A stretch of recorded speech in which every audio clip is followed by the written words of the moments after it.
Good morning, everybody. My name is Amit, and today I have with me Mr. Greg Bulmash. Hi, Greg. How are you? Hi. I'm super excited for this show. I'm excited and I'm also a little bit nervous because of the performance that Alison and Anna did last week. We are obviously not as well dressed. We are not themed for really doing some squats and push-ups here, but hopefully we can do a slightly better job of presenting, or a nice job of presenting what Allison and Anna did last week. So, a quick recap: what we are doing is this is the Get Down Skill Show. This is number 4 of 5 episodes, and what we were trying to do here in this series is that how do you come up with the idea for a skill, and then work with a designer, a voice designer. How does a developer and a designer actually work together to work on a skill? So what been presented from the last show from Allison and Anna is they've given us some storyboards, and I'll introduce those storyboards in just a bit. But before we do that, for those who missed out last week, I thought it would be really fun to give you a glimpse of what actually happened last week. So let's try this. All right. Hey, I'm here with Allison and we're filming. Oh, you were filming. I was Yeah. taking a picture. Are you sitting alone, eating from a jug of pork rinds? Not able to get up off of the couch to exercise? Well, we've got the skill for you. Awesome. So, we're here to film our testing for Get Down and also to bring that 80s realness. So, let's see what we come up with. Are you ready to get down? Yeah. All right, we need to find some unwilling victims. Is this involved exercising? Only one. You'll be fine. Yeah. Okay, what do I do? All right, so I'm going to pretend to be Alexa, and you're going to pretend to be the user, and you're going to start with the user. All right. So that was a glimpse of what the ladies did. This was part of the user testing. So in episode 1 and 2, Anna and I had some rough script of what we thought the skill should be. But then what Allison and Anna were trying to do is really go out on the field and figure out if that kind of speech going back and forth between the user and Alexa is actually what users are expecting, if there are any lessons to be learned. And boy, there were a few lessons to be learned. So what we have from that exercise is that we have a slightly revised storyboard. So let's go look at that. So hopefully you can see my screen. This is Adobe XD, which is the Experience Designer, which is what we typically use. I'm just going to zoom in a little bit more so you can see this.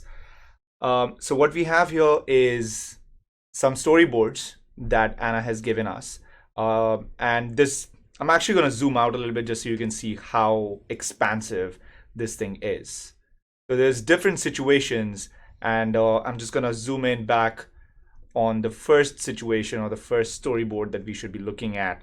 And that is what happens if the user is launching the skill for the very first time. Greg, you've not seen this too long. What do you think? What's happening here? So yeah, one of the things that I'm finding is, we're having a lot of yes and no answers. Yeah.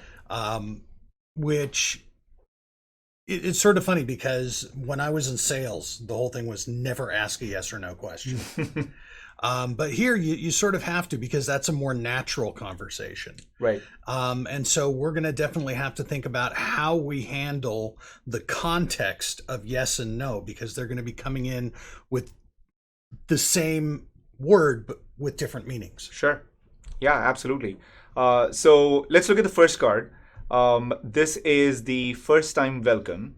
What the user is saying here is in the blue box, and what Alexa is responding with is in the yellow box. I'm just gonna go with yellow. I'm sure there's a very specific color name for that. I'm just gonna go with yellow. I'm red green color blind, so yeah, I'm going with blue and yellow. Okay, so blue is what the user is saying, yellow is what Alexa is responding with. So the user says open get down. And at that point, we need to figure out what is the situation and then respond accordingly. So in this case, the when, which is the situation, is when the user opens the skill. And this is the first time that the user has actually opened the skill. The response should be welcome to get down a skill for couch potatoes. I see that this introduction has changed a little bit. I'm guessing from the exercise that they did. This was, I think it was a bit more verbose before that. So yeah, one of the things I just got to watch episode 3 yesterday. Yeah. And one of the things that they talked about was that they realized they were talking too much. Right. Yeah, and that's the exercise that'll only happen when you actually have two people doing this, almost like an enactment, right? Because the way we write it down, we think it's totally fine, but when you're actually speaking, it can get either awkward or it can be too much, too chatty, or it can also be the flip side could be that you're just not giving enough information. And another thing is when you're user testing, in person, you can actually see the non-verbal responses that you might not see when you're just getting what's coming in and out through the speaker, because there will be symbols of frustration and impatience that you'll notice when you're actually working with a human in person. Yeah. So I'm just reading the questions. Will you be providing access to this storyboard? Yes, we will. There is a GitHub page that we have, and if you want to do that, you can go to github.com/get-down-skill, and if you can Mark, you can post that link on it. But yeah, I'll make sure that you have that link through this stream as well. Okay, so now this is the thing that has been given to us by our awesome designers. So now we need to figure out how do we translate this into code, and how does it actually become a skill. So one of the first things I'm seeing here is that there's obviously going to be a launch request, which is when the user opens the skill. And I'm seeing that in that launch request, they want us to check if this is the first time the user has opened the skill. So we need to keep track of that counter, how many times the skill has been opened, which could eventually be used even for other things. Like if the user is coming back on the same day, or if the user is coming back for the 10th day, we probably can roll back a little bit on the instructions and helpful material over there. The first few, maybe we should be a bit more chatty and give them some more help. Yeah, definitely. Because once if they're getting into the routine is quick. Yeah. The intro or congratulating them on a milestone. Yeah. We'll have more. Yeah. Like, hey, this is the 10th time you've opened, welcome, congratulations. Right. Okay. So the user opened the skill. We check if this is the first time the user has opened the skill, and then we respond back with that. So what we'll have to do to make this happen is that the counter needs to be saved somewhere. So there's a database element obviously over here. So every time the user is coming back, we should increment that and then store that in some kind of database. I think we're going to need a couple of variables, because we're going to need both storing how many times they've opened the skill, and then if we're getting a confirmation, I haven't read through all the storyboards, but if we're actually getting a confirmation that they did complete the squat, we actually want to track the number of squats completed, which may be different than the number of times it was opened. Absolutely. And also, if you look at the prompt, do you know how to do a proper squat? The yes or no to that also needs to be stored somewhere. Because when they come back, we probably don't want to ask that question over and over again. Yeah, well, I think, that may be just something that we make as part of the first time launch rather than storing that. Because, the question is, by the time they've ended this, we, the first session, they should have completed a squat, but there may be like I said, I haven't looked at everything, so we should probably look through this to see if there is a situation where they are coming back, but they have not completed their first squat. Let's do it. Yeah, that's a good point. So for this one, for the first one itself, we don't need to encounter that situation, but at some point, that might happen.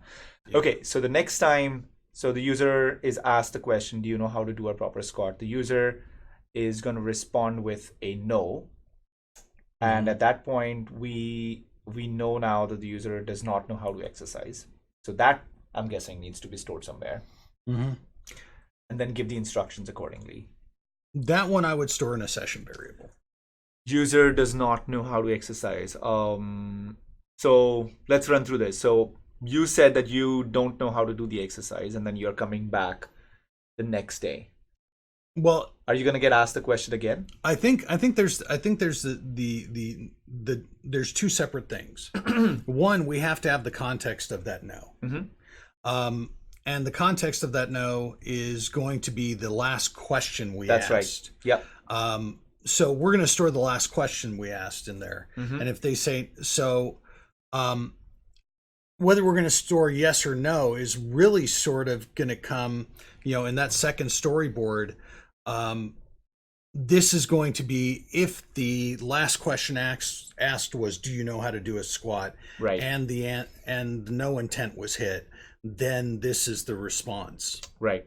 Yeah. And so that's going to be its own handler possibly versus, where we may be coming in with the launch request and we've Right. got an interceptor before then pulling in all the basic data if we have it. Right. Yeah, that's a good point. And I think I have a feeling as we run through these, we'll have a lot more of these where, like you said, it's very contextual. The question has been asked and the answer is relative to the question that's been asked. So we may have to store that, but that's in context, the question that was asked. Yeah. So when I did my Shakespearean shade thing, there's a lot of yes, no answers. Should I burn you? Do you want that defined? So it was really about tracking what the last question I asked was, so I know what. And then different handlers that are just sort of like, okay, if the session last question asked variable is this, Right. and the intent is yes or no, then do this. Yeah. So Okay, let's see if there's some questions here.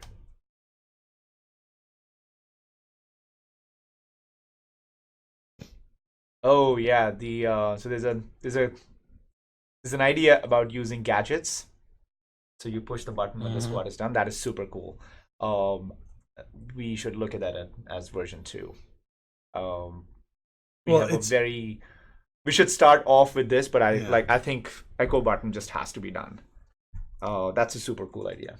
yeah, I think so. Except Jeff's mechanics are you do it at the bottom of the squat, so you have to place the button to where you can only reach it if you're in a squatting position. That's a good idea, Jeff. Okay, moving on. The second card is that the user said that they don't know how to do the exercise, and at this point we respond back with no worries, and then we give the instructions on how to do the squat. And then we are playing a 30-second clip.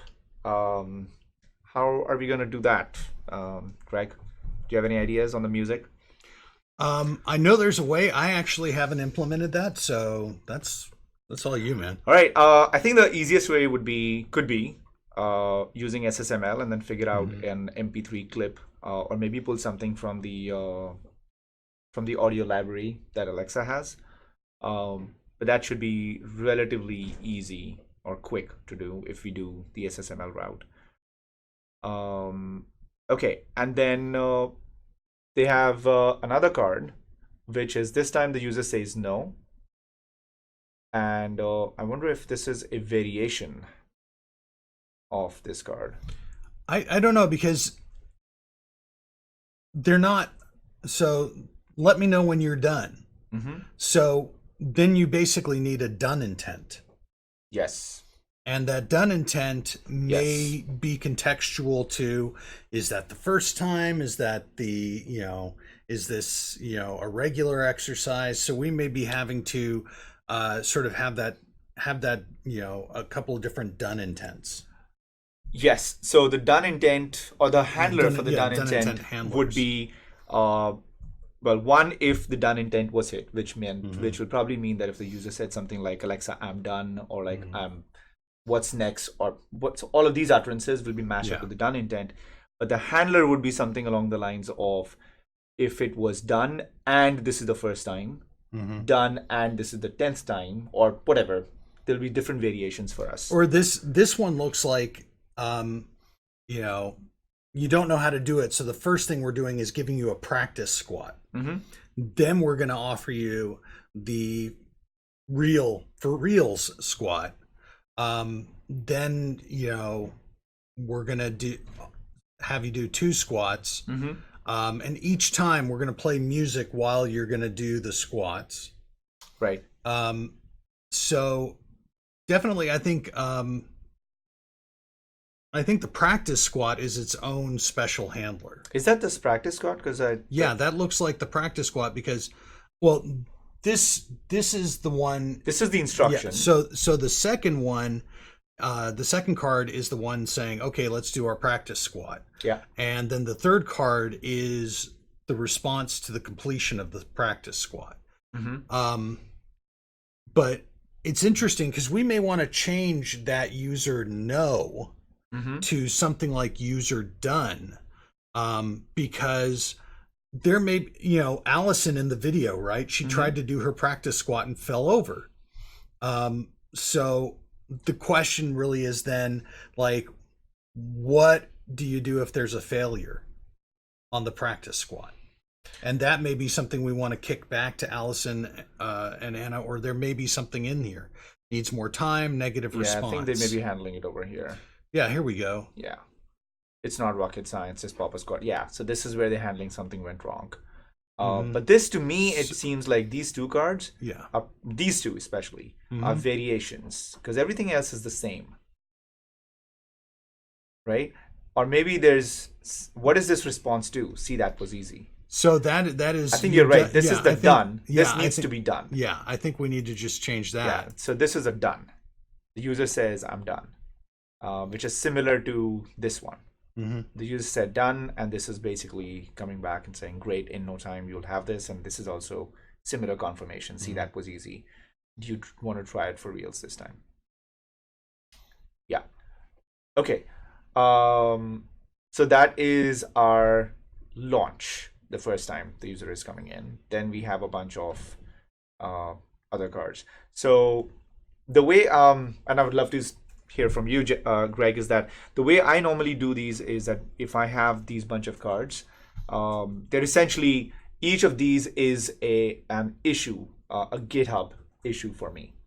So I just go and create GitHub issues for each of them. It's a very good way of tracking it. I might do it as like cards in a Kanban or something like that as well, like on a Trello board. Yeah, so whatever works for, I think everybody has like a system to follow. I normally put each of this becomes an issue, and that way when I'm actually committing code, I'm just knocking those out one by one. Or Jira tickets. Well, whatever floats your boat. So we can start off there, but I also wanted to show you some of so I should probably start with this. I decided that I would be wanting to do this in Python. Now, people are probably gonna throw some fire at me, but let me explain myself. A lot of our stuff for the Alexa skills, and that includes on GitHub, that includes from the community, is Node and JavaScript based. And that is the first language we support. All of our stuff is always done in Node and JavaScript first, but we do officially support the Python SDK. And there were 2 reasons that I thought we should be doing this in Python. One was obviously we have the Python SDK as an official SDK available, and we should be doing more of that stuff, so we actually understand what is missing and what are the gaps we can actually fill out, and what is a developer pain that the community is feeling from a Python point of view. And I thought doing this would actually give us an opportunity to go on the other side and play around with that. And it's, it's a great way to brush up your skills as well. Right. As I said to you, the way I learned Python was I committed to teach a class for kids in Python, and I just stayed a couple of chapters ahead of them in the book. Yeah. So I'm by no means an expert in Python. I am trying to get better at Python. And the second reason was, this was a bit more selfish reason, was that the only way I can learn is by actually doing this. And what better way to do this by building a skill using Python? Yeah. Well, it's going off on a bit of a tangent, there was a great Q&A that I heard once where somebody said, how do I learn Python? And the person responding said, find a problem you really want to solve. then solve it with Python. I like that. I like it. Okay, so with that, what I did in the last couple of days is that I wanted to see if I could actually get the basic skill going using Python. So let me switch my screen. So one of the first things I noticed, and we should probably go back and have a discussion on this, but the first thing I noticed, we have a Hello World skill template available.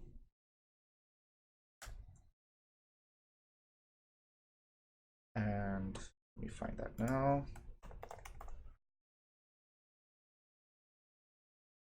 So here we go. There's a skill sample Python Hello World classes, and that's one thing you will notice, that when you actually try to create a new skill using the CLI. So why don't we actually do that? So I'm just gonna go into my, let me zoom in a little bit. Okay, so I'm gonna go into my desktop. Let's do an ASK new, which is the standard way of creating a new skill. Now when I do this, it's gonna ask me what language you want to use. So if you're using Node, it's just gonna create that repo. But if you actually use Python 3, it's gonna ask you a question about, well, first it's gonna give you two options. So there's a Hello World using classes, and there's a Hello World using decorators. Now that's a concept that's only relevant in Python as far as I understand. So you have to choose which of these you actually want to do. Unless you have a very strong preference, I would suggest doing classes, because most of our code sample is using classes. So that's what I ended up doing. I chose Hello World using classes, and then you give it whatever name, Python test skill. Now what it does is it's going to create that Hello World skill for me in 3, 2, 1. There we go. And then I'm going to go in and, what did I name it? Python. Okay. And then I'm going to open this in VS Code. Now what I wanted to show you, Greg, was that if I go into my Lambda and look at the locales, it's created like a bunch of locales for me, which is great if I want to make my skill available in all of these locales. But when I'm actually starting off, I actually don't want to be sidelined or distracted with supporting so many locales. So what I really wanted was, I just wanted to play with English, and I wanted to get rid of all of these locales, which you can totally do. You can just blow up these locales and you'll be fine. But I was doing this so often that I was like, I just need a template that I can use each time I do this. So the quickest way to do that was I cleaned this up and I put that on my personal GitHub. And as you can see, this one is supporting only one locale. If I go into my models, there's only one English JSON. So the next time I actually want to do a skill, what I now do is, let me go back here. I now do ASK new, and I just pass in the URL. And that URL is going to be this. I think I need to do a .git. So now when I do this, it's going to pick it up from there, and I will say Python test 2. And it's going to give you a warning that this is not an official source. You still want to do it, and I'm going to say yes. So it's the exact same thing, except that you can provide your own Git repo. So if you have been playing around with skills and you have your own little tweaks that you've actually done to your basic, to the way you actually function, you can actually save that, and doesn't have to be on GitHub. It can, all it needs is like a Git URL. Yeah, and you it could can be do on that. Bitbucket, it could be on code. Absolutely. So now I have this, and if I go in here, this time it only has one model instead of like those 10 models that it was creating. And that's just like, it's something that I prefer to do. It's one of those things that I like. I don't want to get distracted with so many. So that's what I ended up doing. So I'm going to close this, and now I want to show. Okay, so this is the skill code that I have as of now. So as you can see, it's built off of the same template that I just mentioned. It only has one US model available. So before we go in, start looking at the code that I have, let's actually look at the dev console and see how this is actually shaping up there. So here's a question. Yeah. Does the Python, I haven't looked at the Python Hello World. Does the Python Hello World have a favorite color intent? It does not. It does not. So that's something I have added to that template because I found, that's a really good question. I found that most often I was always going to use my session attributes. I'm always going to need that. And I just wanted a quick way of having those two intents, a get color intent and a set color intent. Because once I have those basic code snippets in there, I can just pick those up and use those. All right, we're getting a little message from our... So you can see us now. Bright, you can see us. Shiny faces. Okay, yeah, that's a really good point. So what like I said, I think almost all skills, once you're beyond the absolute basic hello world, pretty much every skill will use some kind of session attributes. And session attributes are a way that you can actually remember something within a single session. You may not always need persistent attributes, which is really taking those attributes and saving into a database, but you're more often than not, at least you want to remember the name of the person in the session. Oh yeah, and that's, like I was saying, that's session attributes are my favorite way to remember context for, what was the last question I asked, as opposed to like, how many times has this person been here? Right.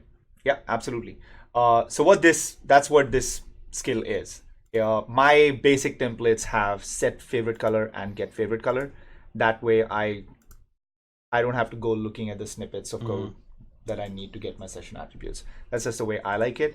It has a basic slot, which is color name. And then we will just start building more indents on top of this. So let's actually take a look at what this is doing right now. I have the invocation name of shallow dump. I like coming up with these weird names. That way it's not conflicting with any of the other skills that I may have. So let's go into the test mode. So do you have like a random name generator script? I usually just go to like a search engine and just Google something up. Yeah. Okay, so I'm gonna say open shallow dump. You could have you ever used Glitch? No. So Glitch is great, gives you a very small instance, node server and a coding environment in the browser, and all your environments have these 2-word names. So you could just go to Glitch, start a new environment, and steal get the name from there. Yeah. I like that. Okay, so hopefully the audio is gonna flow through, and Mark will let us know if it does not. Honestly, it doesn't even matter if the audio's coming through. Yeah, because we'll see it. Are you ready for some squats today? Okay, so this is where I am right now, and then we will go and dig back into the code and see how I actually got here. But before we do that, go ahead. Mark's reminding us there are some questions in chat. All right, let's look at the questions. PG9Dev asks, how do you change the locales to only one? Did you just delete them? Actually, that's exactly what I did. I just deleted the locales. So if you would go in, and let me open up.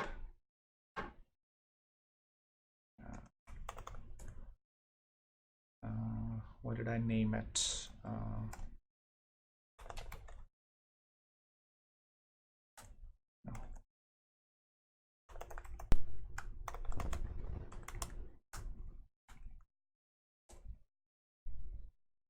Yeah, so I think there's two things that you will have to do. You will remove all the locales from the locales directory, and then you would go in and update the skill.json.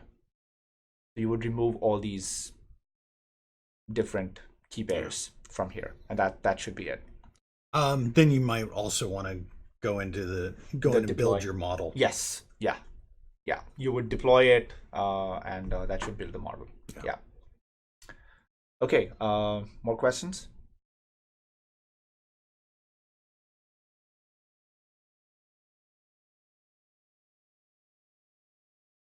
The Lord of Sound, better questions. What's the best, easiest way to store dead simple user data? Simple stuff like number of times game played, preferences. I'm a little worn out on using DynamoDB for simple stuff. That's a good question. The way if you're really looking for a more simplistic way, you could use an S3 bucket for that, which is really going to save it as a JSON object. You have any other ideas? Well, yeah. So that we've got the S3 persistence adapter, and we go through that in Cakewalk. It's a really easy way to just save a JSON object. The only other thing is, if maybe you have an API that you've created in your own backend, that you can just hit that API very easily. Yeah, absolutely.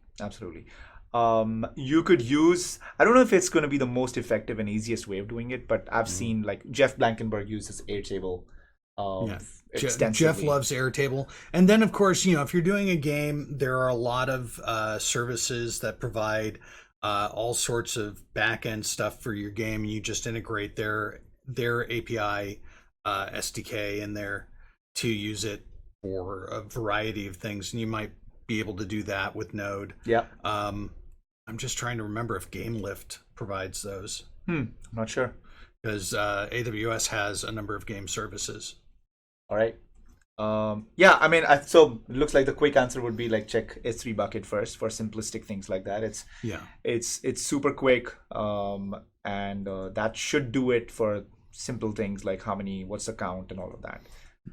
Yeah, and then I believe you can just update the S3 bucket using the persistence adapter. That's right. Yeah. So like you said, the Cakewalk that we have we can maybe post that link to Cakewalk. But Cakewalk is a introduction to Alexa skill building, and we actually walk you through how you can set up the persistence adapter. And what I do in this skill is really just flip the adapter from S3 to DynamoDB. Everything else is basically the same. The way you use the persistence adapter is the same. You would just, instead of the S3 bucket, you're using the DynamoDB bucket or the database. Okay, let's get back to some building here. All right, so what I wanted to see is I have my DynamoDB setup, and here's how I did that. So let's close this, and I'm gonna go into my Hello World Py. So this is, okay. So the way you set up the DynamoDB adapter is that you add this one line first, which is line number 14, which is it's gonna get, so the DynamoDB adapter is built into the Python SDK, much like the Node SDK. So you would import it and make sure you have those capabilities in your skill. And then I've created a variable name called DynamoDB table name. I'm playing around with it. As you can see, I love these weird names. Ice cream soda new is the name of my table. And then at the end of, I'm going to scroll all the way down just so I can show you how you are actually implementing the database stuff first. You create a new instance of the standard skill builder, and you pass in the name of the table. And then you say that if the table does not exist, it should create it on its own. And again, a lot of this stuff is very similar to the way you would do this in Node. So if you are familiar with doing this in Node, this is exactly the same. If you're not familiar with it, I'm going to make this code available so you can pick this up and run with it. But these two lines are basically the absolute basic plumbing that you need to set up DynamoDB for your skill. That's it.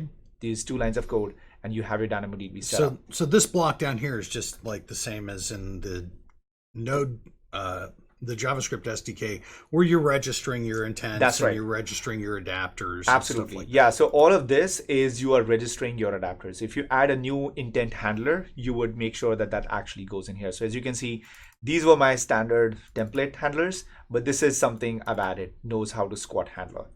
And as we go, we will have more of these handlers over here. Yep.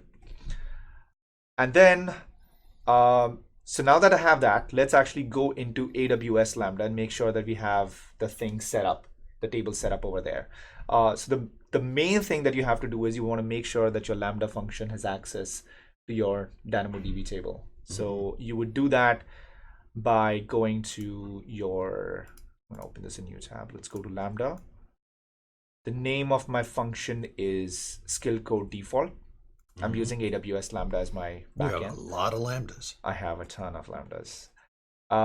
So it's using Python 3.6, and then I'm going to go into execution role. And I think this is relatively new, but I love this.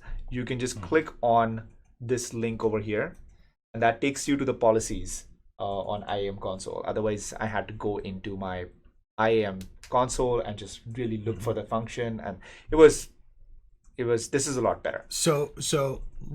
But can we pull down what the options are in the use an existing role Sure. drop down? Well, those are roles that you've created. Can we? These are all the roles I've created. Can we go to the use an existing role? Yes. And so you can create a new role from AWS policy templates, and it's not as hard as it seems. Ooh, I've never tried that actually. That's good to know. Because What happens if you do this? Where does it take you? Oh, you're creating a new role based on and a then template. you can actually pull various templates that are, like simple microservice. Oh, Yeah, what I'm looking for is full access to DynamoDB. yeah, because I see that there was S3. There's Right. variety of S3 ones there. All right. Oh, that's good to know. If you're looking for a permission that actually is available as a template, you can use that. Yeah. If not, then you would want to use this other route, which is, I don't know how to get back to it now. Go back to using existing role. role. Okay, so what you would want to do is, or the way I do it is, I'm just going to go and click on this. It opens that function in my IAM console. And then I'm going to say attach policies. As you can see, I've already attached DynamoDB full access.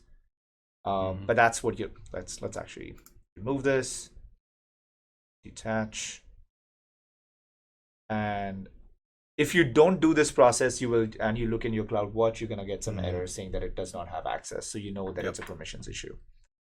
I'm going to search for DynamoDB, and that's what I'm looking for, the full access. And I'm going to say attach policy. So now my Lambda function has access to DynamoDB database, and my function can go and read and write from there. Now, the next thing is, let's look at our table. Like I said, the table is getting created on the fly, but I want to see that now. So I'm actually going to delete the table and see if it actually creates it on the fly again. So name was ice cream. And select that, and I'm going to delete this table.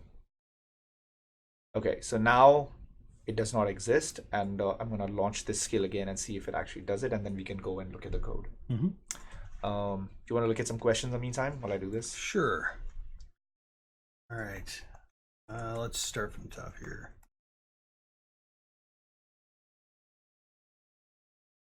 Is the persistence API automatically using encrypted storage, or do you have to get your own encryption key, store, et cetera, et cetera? I think, it depends on which persistence API you're using, because there's the persistence adapter for S3, there's the persistence adapter for DynamoDB. And the thing is that with S3, the encryption you're going to set up on your end. If you're setting up all sorts of user managed keys, you may need to do something more complex than use our basic persistence adapter. But we can always look up I can look up the docs on that. But yeah, everything that you're always getting HTTPS encryption by default whenever you're transmitting back and forth between your Lambda and your S3 bucket. Plus, it's going to be really hard for somebody to create a man-in-the-middle attack between those two. And then, however you want to store things in your S3 bucket is really up to you. You can make it very open, or you can make it very, very highly constricted. Yeah. So, but I will go while you show off the database, I'm going to go take a look at whether or not the S3 persistence adapter handles keys. Great. And Jeff Nunn is chiming in. He's saying that it is on by default for. I just lost his reply. It is on by default according to the documentation, and yeah, that's something that we can find the links and post this here. Oh, here we go. Jeff just did that. Oh no, that's for a different question, I think. That's He's posting about the Alexa skill. hosted skill. So, Okay, so while you do that, I am back on my console and I'm going to open the skill. So what should happen when I open the skill is that it should create the table automatically. Because remember, we had this line of code here which tells it that if the table name does not exist, create the table name or create the table. This line right here on 306 should create a table named, if I go up, named test ice cream soda new. So I'm going to say open shallow dump. That's the name of my skill for now anyway. Sorry, I had trouble. Oh, that's awesome. Doing it on the fly. Okay, that's good because now we can look at CloudWatch and see what's going on. cool.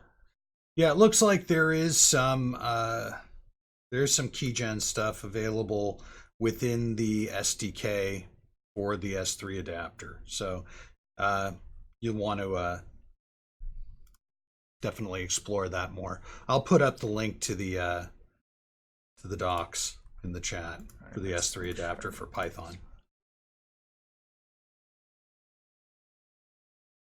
Okay, let's see what's going on here. Failed to retrieve attributes from DynamoDB Table. Resource not found. An error occurred. Huh. I wonder if it's the permissions thing. Let's see.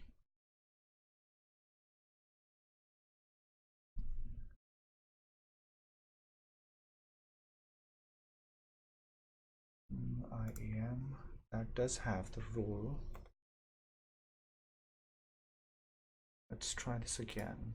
What happens now?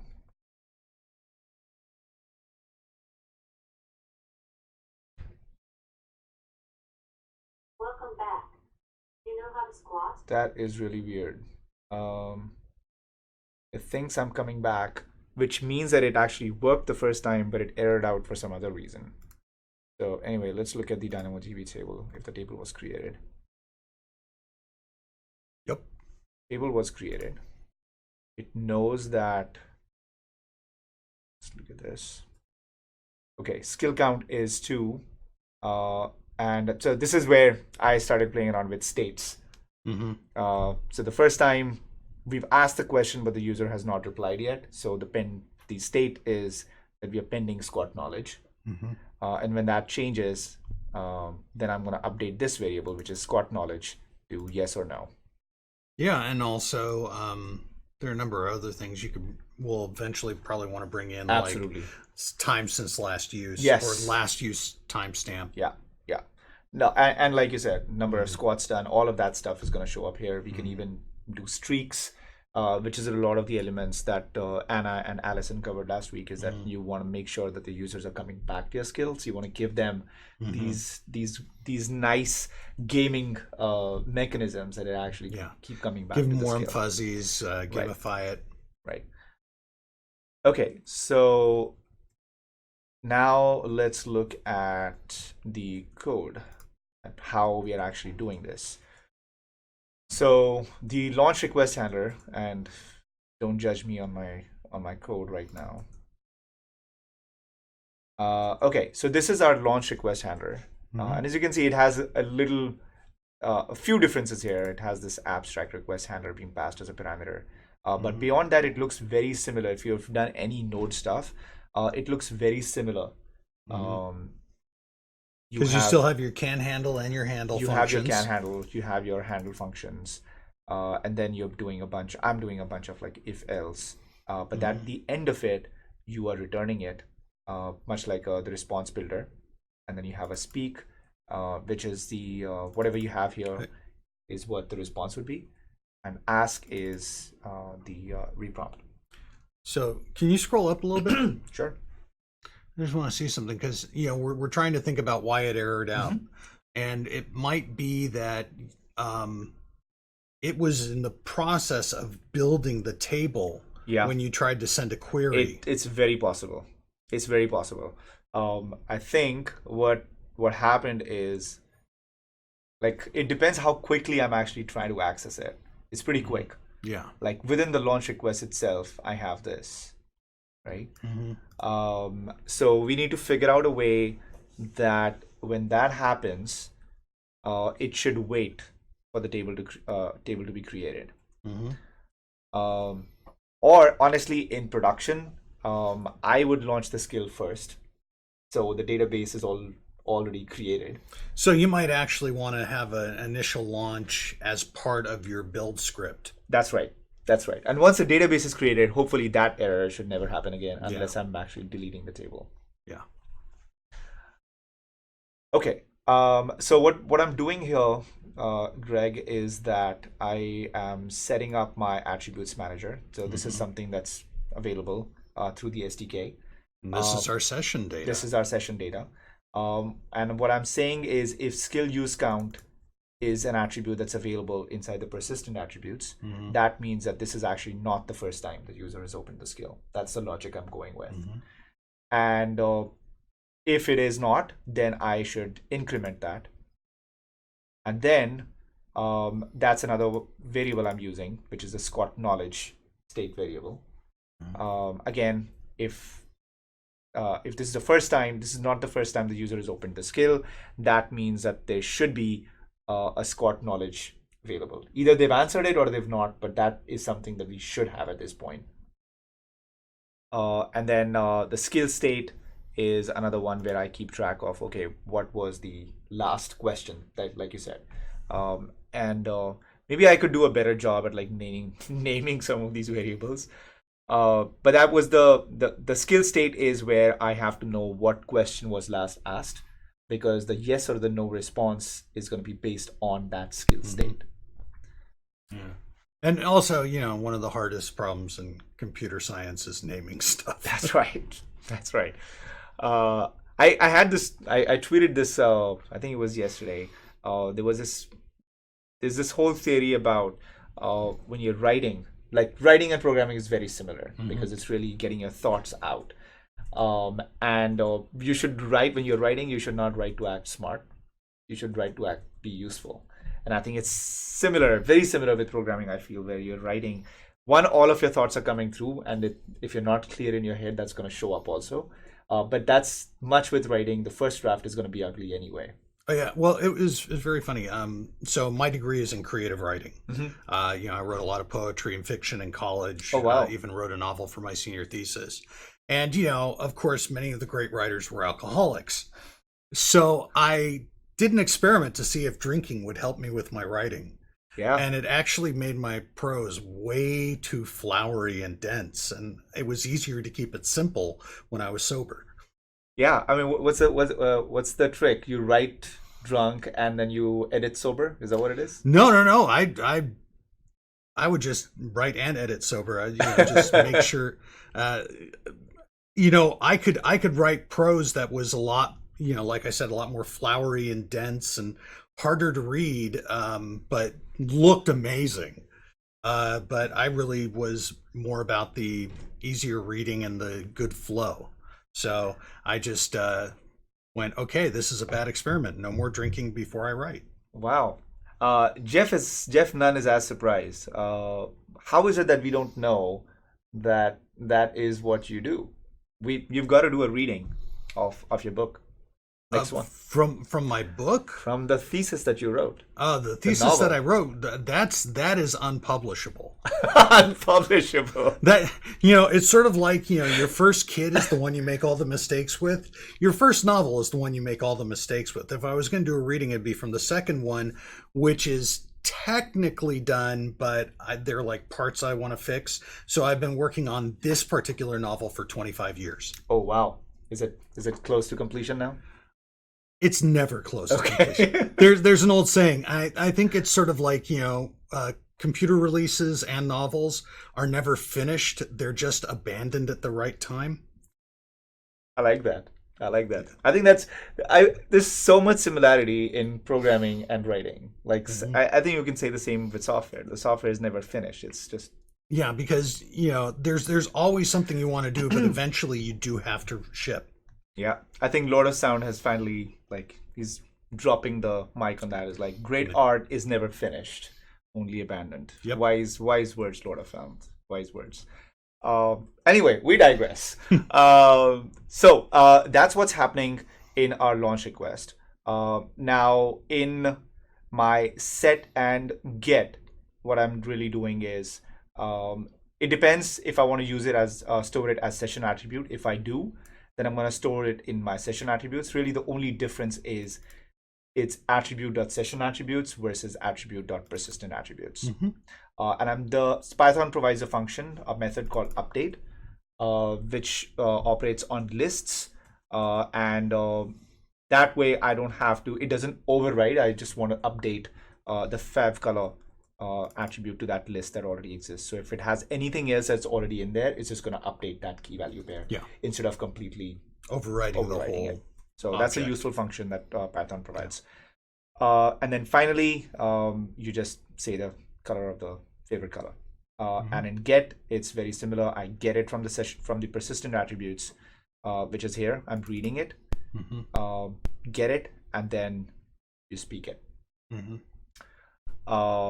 And this is something I learned pretty recently. Python provides this format method, which is really, you can do some string interpolation within that. So anything that's inside the curly braces gets replaced, but that's only if you use this F. Pretty useful.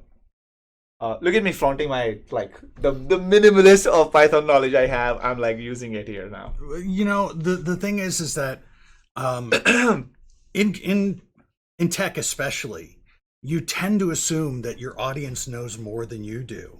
And so you don't say things because you don't want to feel like you're talking down to them. Yeah. And then really what it is like, you've learned this, they haven't, and you need to say this. Yeah. So it's sort of the thing with imposter syndrome. You don't want, you don't want to talk about the basics because you don't want to feel basic. Yeah. But at the same time, quite often you need to. Yeah, agreed. Okay, so we have, how are we doing on time? Okay, we have about 8 minutes. I wanted to make sure that we run through at least the knows how to squat handler. Okay. So this is, let's actually see why and when this handler will even hit. So what we want is, this is our intent, and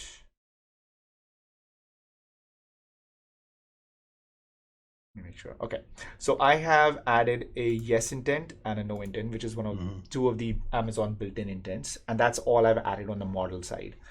What I have on the handler side is that I've created this knows how to squat handler, which is supposed to handle the question or the answer to the question, do you know how to squat? Which is the first card that we encountered. So it gives the introduction and it says, do you know how to squat? The user is going to say yes or no, and we need to trap that. You need to capture that and then respond accordingly. So what I was doing here is that the can handle is supposed to match some conditions, and all it is doing is returning a true or a false, right? So the conditions it is checking in this case is that go to the persistent attributes and check for skill state. If the skill state is set to pending squat knowledge, that means that we have not received the answer to that question, even though the user has just said yes, but we've not received that answer. And the intent was yes intent. In that case, you should come here and do this, which is access the attributes manager again, set the squat knowledge to can squat because the user said yes, and then the skill state is we are now in squat mode, which means the next question is probably going to be, okay, here's the 2 squats that you have to do, here's some music, go. And at that point, if the user quits at that point, we still know that this last skill state was squat mode. So when the user comes back, we check the skill state. If it is still squat mode, instead of saying, hey, do you know how to squat? We will now say, hey, looks like you're coming back. Are you ready for some squats? And if the user has done, well, that's what I'm doing. Okay, drop it like it's hot for 2 squats. Let me know when you're done. Here we go. So that's where I've left it. I started creating a new handler, which was going to handle the no intent in a similar situation where the user said, no, I don't know, which means this handler should be hit. And that's something I'm still working on. So here's a question. It's been a while since I've done Python. If you scroll up a line, Yeah. Where you have the handler for no intent and you have the handler for yes intent, you have them between triple quotes instead of with the pound sign for a comment. Why? So the triple quotes, as far as I understand, the triple quotes is if I have these as triple quotes as the first line within the function and I try to write some docs for it, that becomes the documentation for that function if I use triple quotes. Okay. That is also the way that I think you can do multi-line comments. Yeah, if I recall, that was that was like the here right. doc. Yeah. That's the other thing that it does. The only time you would do, I don't think there's a big difference between the double and the single quotes. It's really that comes down to preference. But as far as I remember, that those are the two functionalities that the triple quotes provide: multi-line and also if you do auto docs. That first line, but that has to be the first line within that function or a class, and that gets picked up as a documentation. And for our viewers who are into American basketball, you can always think of it as a triple double. What does that mean? That's where you got double points, double rebounds, and double assists. Oh, okay. Both all those numbers are in 2 digits. All right. I don't completely understand that, but that sounds really cool. I always come up with the obscure references. Well, the first thing I want to do after this, I'm going to Google that up. So thank you for giving me that. Okay, so those were the handlers that we have right now. So we've basically handled let's go back to our XD and see what we have handled here. So the first one was open get down. Welcome to get down. We should probably go and update that response that we have. But we've handled that, I think. It asks the question, do you know how to do a proper squat?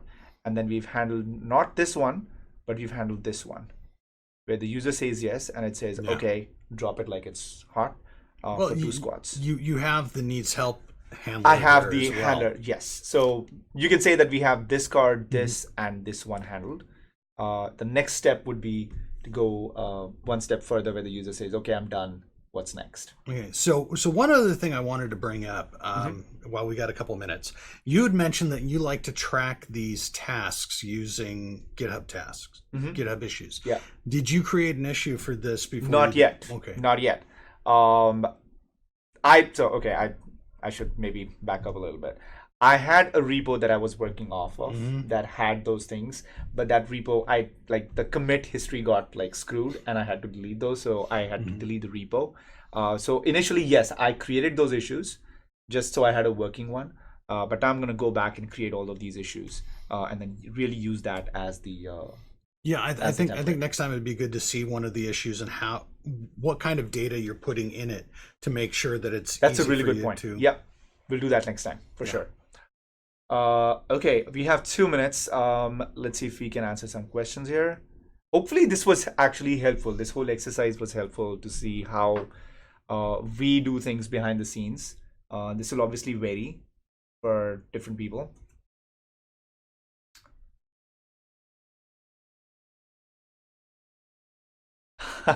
The Lord of Squat. I love that. Okay. I'm just going to scroll up a little bit, see if we missed any questions here. Mark, let us know if there were any pressing questions that we missed.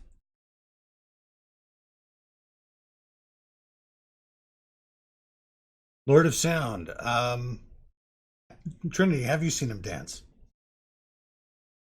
Have you seen the Lord of Sound dance?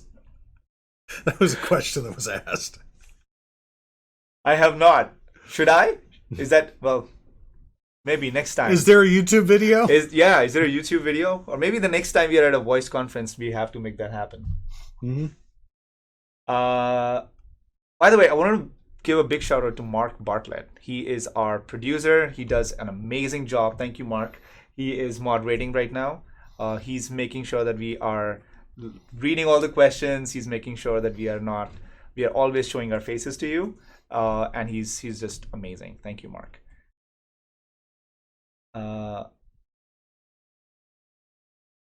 Okay. I think people are having a lot of fun on this chat. I'm not sure if there are a ton of questions here, which is great to see. People are enjoying, people are having fun. That's what this stream is all about. Okay. All right. So, again, my name is Amit. Thank you, Greg, for joining us today. Hopefully you had fun, Greg. Thank you for having me. I'm sorry Anna couldn't be here, but I hope I subbed well. Yes, and hopefully Anna will be back. Anna was actually at Project Voice, which is this voice conference that was taking place earlier this week in Chattanooga. Unfortunately, she was a bit under the weather. So Greg was. And then one of her flights got canceled. Oh, did it? Yeah, got I really didn't know that. badly delayed. So. Oh, that's the worst. Yeah. You're sick and your flights are not taking off. That's worse. Hopefully, Anna, you'll feel better. Thank you, Alison, for the stream last week. Thank you, Greg. Thank you, everyone. And we'll be back next week, continuing from where we leave this off. And I'll come back with GitHub Issues next time, Greg. Yeah. Oh, and also, if you that giant jar of pork rinds that we had on in Alison and Anna's stream, I believe that's actually available on Amazon for less than $10. All right. Well, So, do you have a link? Or people can find it. I'll have to go into Okay. my purchase history. Okay. All right. That was my jar. Your jar made a special guest appearance Yeah. on the Get Down show. Keto life. So you were there in spirit even last week. Yep. I'm like, hey, my jar's there. Awesome. Well, thank you, everyone. Have a fabulous Thursday wherever you guys are, and we'll see you next week. Bye. Bye.